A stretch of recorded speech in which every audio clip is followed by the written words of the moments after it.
They said Richard Feynman was a genius. He said he was just a kid who never stopped being curious. Born in 1918 in New York, Richard wasn't the kind of boy who sat quietly. He took radios apart just to see how they worked.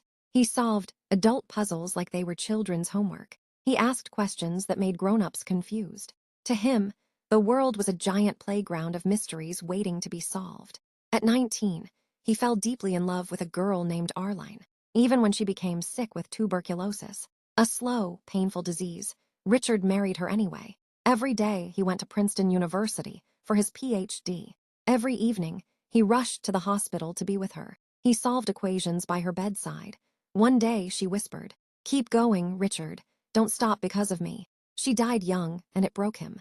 But her words pushed him forward. During World War II, he joined the Manhattan Project, the team creating the atomic bomb. He calculated, solved, and worked day and night. But he also did strange things. He broke into secret safes to prove security flaws. He cracked codes for fun. He played pranks on the soldiers. He survived the war, but something inside him changed. He later said the bomb made him question humanity's choices. After the war, Feynman became a professor at Caltech. There he created something the world had never seen. Feynman diagrams little pictures that explain the behavior of subatomic particles. T was like turning impossible math into simple sketches. Physicists everywhere were shocked. This work earned him the 1965 Nobel Prize in Physics. When they told him he'd won the Nobel Prize, he almost laughed. Not because he was happy, but because he was uncomfortable. He didn't like fame. He didn't care about glory. He actually tried to avoid the ceremony. He once said, "The real prize is the pleasure of finding things out."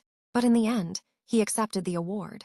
Quietly, reluctantly, almost wishing it never existed.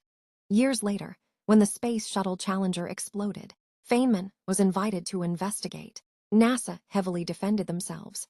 Officials made excuses.